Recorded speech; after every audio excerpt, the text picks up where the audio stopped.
What's up, YouTube? Kyle here again. Let's talk wax. Today we're going to be going over the second part of our Prospecting 101 series, buying. There are three big things, well, actually four, that I want to talk about today in regards to buying. We talked about in our last video who to buy, how to get some information on these guys. Now we need to figure out the buying process. Let's make sure that we don't make some big buying mistakes that are going to really hold us back from trying to make any money, on these guys in the future. The first thing you need to understand about buying is understanding your product. Okay, if you don't have a good grasp on your product, you're going to have a hard time making good buys. And I've got an example. Like I said, this is a series geared directly towards Bowman Chrome. Bowman Chrome has a habit of producing multiple prospect cards for the same person in different releases. Now, other than the first, anything after that, any other release of a certain prospect card after their first is going to not maintain as much value as the first. And it's kind of hard to get, easy to get lost in a lot of this, because there's just so many different cards for one person. Riley Green's a guy that pops up that I see a lot of different prospect cards for. But to clear this up right away, you see here we have two cards. I'm going to move my window here so you can get a good look at it. Both Alec Bohm. Both autographs, on eBay. The one on the left, this Bowman right here is selling for about $40 currently. This Bowman right here is right around the 100 to 120 mark, So what makes the Bowman on the left less than the Bowman on the right? Okay. The big thing that you need to look for on Bowman Chrome cards is this emblem right here. Okay, you can see my cursor is pointing to this Bowman First. All right, and that's going to be your money maker in the Bowman series. If this card says Bowman First, we are pretty much solidifying that I am buying the product that's going to give us the most return down the line. Okay, so be aware of that, because there are guys that have multiple autographs that are outside of their Bowman First. And you can see, Bowman is not the only one. There's different products that are released every year. There's 3 Bowman products, and sometimes these guys will have cards in each of those products. So just be aware, this is the same issue with just prospect cards, and like I said in the last video, if you're not comfortable with this whole process yet, start with prospect cards. Start with non-autos, okay? They're going to be the exact same thing. This Bowman First auto, they're going to sell this card without an autograph, and that's still going to be their first prospect card, just a non-auto. And these will carry value.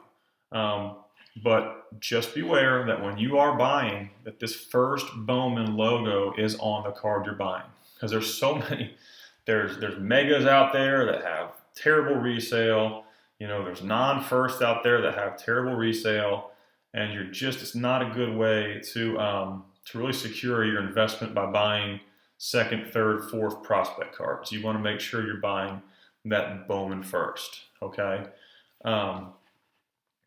There's also a big difference between raw and graded cards, all right? These two obviously are raw. There's no grading service that has looked over these cards and given them a specific grade. Now, one thing to understand about raw cards, which 90% of the collecting world does not understand, is that raw cards are raw. Raw cards are not gem mint. If they were gem mint, you would pay the extra however much to have them gem mint. There's a reason why PSA 10s and BGS 9.5s cost so much more than a raw card. Raw cards are subject to, minor flaws, some surface scratches, not the purest edges, but you have to understand that if you buy raw, you take the risk of getting a card that may not gem. It's hard for a lot of people to understand that. It's one of the reasons I really have a hard time selling on eBay right now, but we'll get to that later in our selling series. But just understand raw cards do run the risk of having some minor flaws to them, okay? Now, vice versa, you can purchase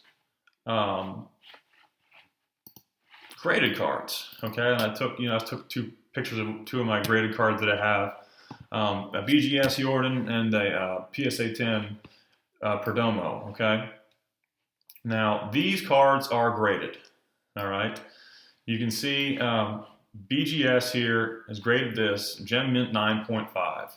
And that's the common best BGS card, because not a lot of cards are going to 10. You see a lot of people really, the resale on BGS 9.5s is great. Just like the Gem Mint 10 PSAs, okay? What you want to think about buying graded cards is usually if your card is a BGS 9 or a PSA 10 9, it's going to be about the same value as a raw card, okay? It's not going to change the value because what a 9 is considered is raw and what a 10 is considered is raw. So don't go out and spend a ton of money on a PSA 9 or a BGS 9. Don't spend a whole lot more money than what a raw would cost, okay? Just because they're graded. It's unfortunate that it works that way, but that's the trend I've seen, over the years of collecting, that 9s on BGS and 9s on PSA 10s or on PSA are gonna sell for very close to what raws sell for. On the other hand, 9.5s are going to sell for significantly more than a raw card, and PSA 10s are going to sell significantly more than a BGS 9.5. And a BGS 10, which you rarely see, is going to sell more than a PSA 10. Okay, and it gets tricky and confusing. It's probably best for you guys to stay away from graded cards right away if you're just getting into investing, and just getting your feet wet with some raw cards, and then maybe diving into graded cards and things like that. Because graded cards are going to come at a higher premium. So if you're just getting into prospecting, you're not looking to spend a whole lot of money, maybe do it for a year with raw, and then kind of jump into graded. Okay. The last thing we want to talk about, understanding your product, is the different parallels that come from a Bowman Chrome set. You have to be aware that some parallels, just like non-first cards, don't bring as much of a premium as others. This is kind of subject to opinion, but I know it's a very popular opinion regarding parallels. I flat out just don't like all the new parallels Bowman does, because back in, when I started collecting in 2010, there weren't this many parallels. But now, they're offering all these different types of waves and shimmers, and there's a lot to get lost in.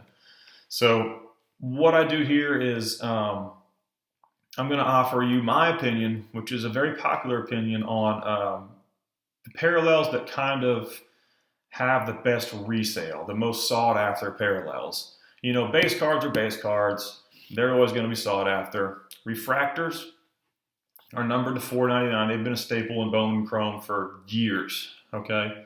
Blue. This is probably one of the most sought after colors, numbered to $150. I love blue cards. I don't know what it is about blues, but blues are just really, really awesome for me. They're kind of in that range of affordable to just not quite affordable. But there's now blue shimmers, aquas, aqua shimmer, green shimmer, yellow. I don't like it. I'm a Bowman traditionalist, and these things just don't do it for me. Now, gold, orange, and red, these have all been staples. Golds, you're going to spend some money. Oranges are super rare. They're numbered to 25. You're going to spend even more money. And reds are just, look out, because I've never pulled a red myself. I've never even purchased a red. It's just gonna create a huge premium for you to spend money. But staying within the refractor to blue range is a good place to stay, to start. But all these other things, orange shimmer, gold shimmer, the yellows, the greens, The purples, I just am not a fan of. Some people do like the purples. Some people do like the greens. I just don't. I like the traditional Bowman, the refractor, the blue, the gold, the orange, and the red. And you'll see with these shimmer cards, it's like a wave. They call it blue wave or, red wave. You'll notice the difference between these cards and just the regular gold, blue, and refractor. So understand all those things relating to Bowman Chrome products before you go buy, okay? So we have our guy, we have the card that we may want to purchase. Let's just think about maybe buying a Bowman Chrome base, a Bowman Chrome first base auto of the guy that we want to prospect, all right? So what do we do next? Well, you have to figure out what that card is currently worth right now. Not what it's going to be worth in 10 years, 5 years, 2 years. You have to figure out what the value of that card is right now. And that's going to give you a good starting spot as to what to pay for that card, if you find it. The website that I love to use is 130 Point. It shows all of the eBay listings that you can't see that have sold for best offers. eBay doesn't give away all their best offer prices. They kind of hide those and save those for people that have subscriptions to stores and things like that, I think. So 130 Point is going to show you not only all the best offer prices, they're going to show you every card and what it sold for in the last probably 3 months. Okay, so we'll go to 130 Point and we're going to want to click on eBay sales. I got to connect to my internet again. Getting sloppy with this. So we are going to search eBay sales, and we'll type in Geraldo Perdomo again, just because he's the guy I've been talking about. Now we want to make sure we type in the card we're looking for. So we're going to type in Geraldo Perdomo, Bowman Chrome first auto. And when you get pretty good at understanding your product, you don't need to type in first. You're gonna know what the first auto is, and we're just gonna hit enter here, okay? And we're gonna wait. And here it's going to show us exactly what all these cards sold for on eBay. All right. So you can see the last two base Perdomos have sold between $27 and $32. So that's going to put a value probably right around $30 on Perdomo base. On PSA 10s, 69, refractors 50. Okay, so once you find the card that you want to buy, get on 130 Point, find the value of that card, and it's easy sometimes just to average the last 3 sales, add them up, divide them by 3, and that's going to be a pretty good price point. That's what I usually do to find a value. I get on 130 Point, and I find the last 3, and I average them together. Just beware of outliers. I collect Alec Bohm cards, and they've been selling in auctions for, about $100 to $115 recently. And once in a while, a card will sell for $199 out of nowhere, right out of left field. Just understand that that's probably not going to give you an honest value. But if you find 3 similar price scales, use those, average them, and that's pretty much going to tell you what your card is worth. And you can use 130 Point for any card, not just Bowman Chrome. It's a great tool. It's a great resource. It's basically eBay completed sales plus the buy it now. And if you want to go to eBay and click completed sales, that's fine, but I just find it so much easier to use 130 Point myself. The next thing we're going to talk about is where do we buy these cards, okay? Social media has been huge for me in the last couple of years. This is one of my Facebook groups that I have going right now. But Facebook's a great place to start. It has really good community of people. The great thing I love about Facebook is the fact that you have to link a legitimate profile to your groups. So when you buy from somebody and you get scammed, that person's, legitimate Facebook profile that their coworkers see, that their family see, is going to get exposed. And there's a very high risk for those people to not be scammers and not do, shady things. So that's one of the things I do like about buying on Facebook is that, your life and, your reputation is really on the line in Facebook. So it's very rare that you see people that scam on Facebook just because there's a lot of repercussion. Um, Another great place, that I like to visit is a Blowout Cards forum, and this is a great website to buy. You have to join. You have to be approved. This is a really clean site run by really great mods. There's not a whole lot of bullcrap on this website. You're not going to find pretty much any bullcrap because it's run so well, it's monitored so well. They have referrals. We go to the buy, sell, trade section here at Blowout Cards, and you read the rules, and you go through and you get to know what the rules are here. But people are just posting different cards they're trying to sell. They do football, basketball, any type of cards you want, and it's a great website to try to buy cards. And the great thing about social media sales, the great thing about blowout sales is they usually sell below eBay prices. And that's really important to me because now eBay is implementing taxes and you're paying, for a $100 card, it's going to end up being $110 after you get through with taxes, and they're usually going to charge you $5, for shipping. So it's going to be a $115 card at the end. You get on Blowout, they're saying 90 delivered. And it's like, bang, I'll take it for 90 delivered because I'm going to save, an easy $25 just by buying off of eBay. And they have a reputation. They have a iTrader, you can see here on my iTrader in my profile, my feedback scores and things like that. So you know who you're dealing with, you know the reputation of the people you're dealing with, and it's like I said, it's run really well. And there's no room for bullcrap on this website because the moderators are really on top of their stuff, and just the members themselves, can sniff some shady things going on pretty quick, and it gets really safe on this website for me. And like I said, eBay is probably the last place I try to buy. The great thing about eBay is there's a huge variety. You can find whatever you want to buy on eBay. You're gonna be able to find whatever you want. We'll type in here auto Perdano Bowman Chrome. You're gonna be able to find rare cards, things that may be a little more difficult to find on social media, but you will pay. You will pay for cards on eBay, and that's why I try to stay away. I try to stay patient. I never need a card that day that I want. I will sit and wait for that card to pop up on a forum. I will sit and wait for that card to, pop up on a Facebook page.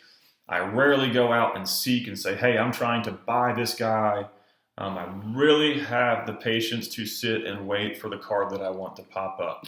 So that's another thing to think about. When you rush by, you spend. When you think that you have to have this card now because this price is going to go up so fast, it rarely happens. And you get in that mindset where I have to buy it right now. I have to go on eBay and I have to find this card and buy it. You don't. Wait. Wait until something pops up. Something always pops up for a cheaper price than you're willing to pay because you have to have it that day. Okay? So those are the places I like to buy. Like I said, I just started an Instagram account. I just started a Twitter account. There's some cool things I might do some videos on later about Instagram and Twitter as far as buying there. But my mainstays are Facebook groups and blowout forums. And if I absolutely have to, I will browse eBay and try to win an auction maybe. But other than that, there's not a whole lot of places I buy. The last part of buying is going to be when to buy. You can make money by just buying in the off season and selling in the season, no matter who you pick, pretty much. You could pick the most random, I wouldn't say random, you could pick any top 100 prospect. You could buy his cards in the dead of November when there's no baseball, everybody's buying football, everybody's buying basketball, and you just buy that card in November and you sell it about January, February, March when spring training's really starting to kick up. And you're going to make money just by doing that. And that's with not only Bowman Chromes. I'm an avid Soto PSA 10 collector. 2018 Topps Update Soto PS10s are just about the only thing that I trade for. I try to get one of those at any chance I can for a decent price. And just, what Sotos are right now, they're going to be more valuable in 4 months just because baseball season's starting. People are getting back into baseball. People want to buy baseball cards. Okay? So keep that in mind. One of my biggest rules as a buyer is I buy in the off season and I sell in season. I rarely will buy while baseball season is going on, just because I know if I wait baseball season out, I can save probably 15 to 20% on any card that I want to buy in the off season, which increases my profit margins. So be aware of that. If you have the patience to just buy in the off season and just sell while baseball season is going on, hats off to you. That's the best way to do it, in my opinion. Another thing to think about is you want to buy before a player reaches a ceiling that is way too high. Okay, we have this number one prospect.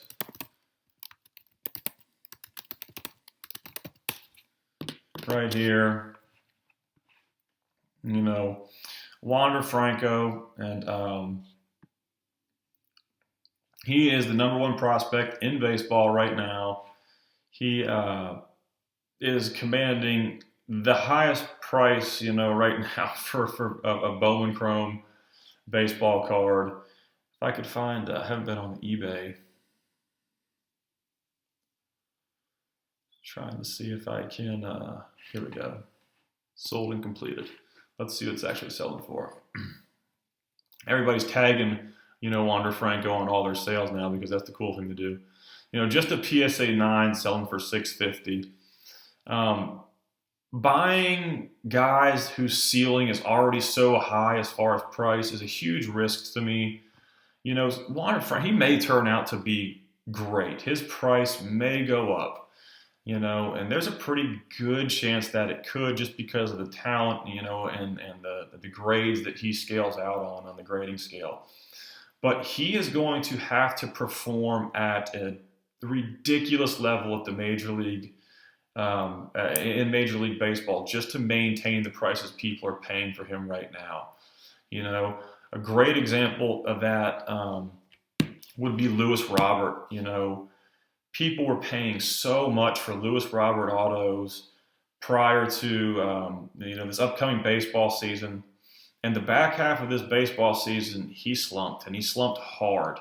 And, it's normal for people to do that as they're coming up and starting in the major leagues. But the prices that he was commanding, it would have been so hard for him to perform at a level to keep those prices up. And that's when we saw the Lewis Roberts drop. And that's the big thing that scares me about players that already have a super high priced ceiling. They have to perform. They have to perform so well to keep that value. And for me, it's a difficult buy. Would I buy a Wander Franco? If I had the money, yeah, I probably would. But there's so many better investments, I feel, with the money that I have and the money I'm willing to invest. Another big guy I told you I'd talk about is Jason Dominguez. And everybody is going absolutely bananas over Jason Dominguez because they see, the photos the videos he puts up in his Instagram. He's a huge kid, and he goes up there and he takes BP and he hits balls probably 490 feet, and it's impressive to watch. But the amount of money you're going to pay, for a Jason Dominguez Bowman Chrome auto,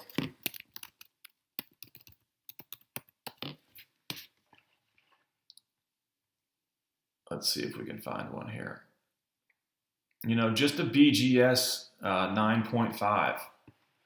This is probably a buy it now price. It's probably not actually that price. That's why I like to use 130 point, because it gives you the actual price that things are selling for.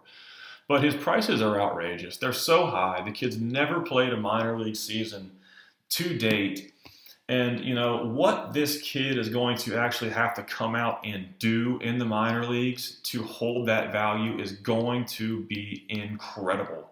If this kid does not come out and hit 350 and hit, 20 jacks and have a 1.1 OPS his first year minor league ball, I feel like his prices will drop just because it's so inflated right now. And what this guy is going to have to do in order to keep his prices is rare. There's only so many Mike Trouts. There's only so many Juan Sotos, Acuna. There's only so many guys that are just these absolute elite level players. And to go ahead and spend just a ridiculous amount of money, and here's an auction, $551. For a Jason Dominguez, for a guy that's never stepped up to the plate in a minor league game, played a full season, it's a huge risk. Now, there are guys who are going to sit and argue with me and say, he's the alien, he's Jason Dominguez. But just coming from my personal opinion, from an investment standpoint, I don't feel comfortable putting that much money into a guy whose ceiling is already so high price-wise. Another time to buy is when a player's injured. We have Matt Chapman, who went down with an injury that ended, the season for him. And the A's, it'd be a good time to buy Matt Chapman. When nobody's thinking about Matt Chapman, it's a great time to buy Matt Chapman because he's not hitting home runs. He's not just juicing balls all over the park. He's hurt, and now nobody's really thinking about Matt Chapman. A guy I picked up, and I just showed you, the picture a second ago, is Yordan Alvarez. He played, I think it might have been 2 games last year. And by the time, the second game was over, was done for the season. He had he had some knee surgeries that scraped out some tissues in his knee, some scar tissue in his knee, and he actually had it on both knees. But, Yordan wasn't out there hitting 50 jacks, and, nobody's really thinking about Yordan. Nobody's really thinking about the rookie year that he put up and just the ridiculous numbers that he put up his rookie year. Now, will the knees be an issue? That's a gamble. It's a gamble I'm willing to take, though, for a guy that I can buy while nobody's thinking about him. And you can kind of start to see people, have got on the Yordan train in the last couple of months. There's a lot of people looking to buy Yordan. But right after his injury, about a month after his injury, when there was so much going on with Major League Baseball still being played, there wasn't a whole lot of Yordan talk, and it was a great time to buy Yordan. So our last time to buy is probably an opportunity buy. And, where I see these a lot are people who are just trying to get rid of something really quick because they want to buy something else. They call them quick sales or, anything that somebody's just willing to get rid of really quick. There's really no method to the madness. They just want to get rid of it because they know they can get some money for it and they can go buy something else for their collection or whatever they're trying to do. Blowout forums have those happen all the time. I don't know what it is about the forum. It's another reason that I do like it so much is because guys will just say, look, I want to get rid of this card at this price. It's probably not even close to eBay, but I'm going to sell it anyway. And if you stay diligent and you stay on these forums, you're going to find some of those cards. And that's why I'm saying prospecting takes so much work. Facebook too. There's guys that was, they'll throw Yordan Alvarez out there for $350 and say, I want to get rid of this thing. I want to go buy something else. And you'll have a comment 1 minute later to say sold, and then there'll be 5 guys below him that are going to say, is this still available? PM me if the first original poster passes, and you got to stay on top. But there are opportunity buys all over out there. People just trying to dump their cards for whatever reason. They need some cash, and it's a great way to get cards for cheap. That's going to wrap up this buying section. Like I said, you got to understand your product. You got to understand the current value of what you're trying to buy. You got to understand the best places to buy, and you also have to understand when to buy. So taking all those things into account, you can get a pretty good grasp on buying as a whole. And I didn't put a whole lot of detail in this video. Like I said, it's all for you beginners that are just trying to get into investing and prospecting. But just consider those four things. Understand the product. Know what you're trying to buy first. Number two, you have to understand the value of what you're trying to buy so you don't overpay. Number three, you have to decide where you want to buy, where you can get the best deal, or where you just feel the safest buying. And number four, when to buy. And my biggest advice for when to buy is buy in the off season when no baseball is being played, because you cannot lose buying in the off season. It's very seldom you can lose money just buying in the off season and just selling in season. Okay, so those are my big four things for buying. Next video, we are going to talk about selling, which is the hardest part. Selling is always the hardest part, and it's the hardest part for me because I hate letting my cards go. I do invest in prospect and flip and sell, but I hate selling my cards because I always, by the time it's time to sell, I develop an attachment to them, and it's sometimes it's really hard for me to let them go, but it's just part of the process for me.